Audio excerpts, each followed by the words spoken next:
مہدی رسولی نے کہا کہ اردو کی عزاداری میں سب سے بڑا ظلم یہ ہوا ہے کہ عزاداری کو فرش عزا سے نکال کر لے گئے اسٹوڈیو میں۔ بسم اللہ الرحمن الرحیم۔ ایک بات بول رہا ہوں، شاید آپ لوگوں کو اچھی نہیں لگے، لیکن پھر بھی آپ سن لیجئے اور کمنٹ میں بتائیے گا۔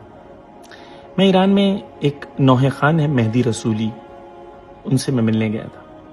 جب میری ان سے ملاقات ہوئی تو انہوں نے ایک مجھ سے بات کہی، میرے دل پر بہت وہ بات لگی۔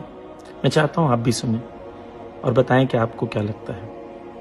مہدی رسولی نے کہا کہ اردو کی عزاداری میں سب سے بڑا ظلم یہ ہوا ہے کہ عزاداری کو فرش عزا سے نکال کر لے گئے اسٹوڈیو میں۔ میں نے پوچھا اس کا کیا مطلب ہے، تو انہوں نے یہ بتایا کہ جب میں نوحہ پڑھتا ہوں، میں تو نوحہ پڑھنے سے پہلے ایران میں جو مداح ہوتے ہیں، نوحہ پڑھنے والے ہوتے ہیں، وہ مصائب بھی پڑھتے ہیں۔ تو وہ کہتے ہیں کہ میں مصائب پڑھتا ہوں 15-20 منٹ تو میں روتا ہوں، پھر وہ مصائب سن کے 2000 5000 20000 50,000 لوگ روتے ہیں۔ جب میں روتا ہوں تو میری روح کا ان کی روح پر اثر ہوتا ہے، اور جب وہ روتے ہیں تو ان کی روح کا میری روح پر اثر ہوتا ہے۔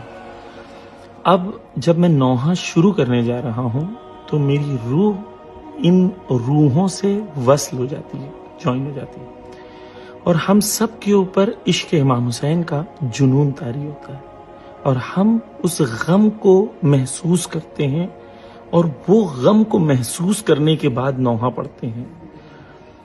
اسٹوڈیو میں ہو سکتا ہے؟ کہتے نہیں ہو سکتا۔ کیوں؟ کیونکہ اسٹوڈیو میں بیٹ پہ نوحہ پڑھا جاتا ہے، یہاں پر درد پر نوحہ پڑھا جاتا ہے۔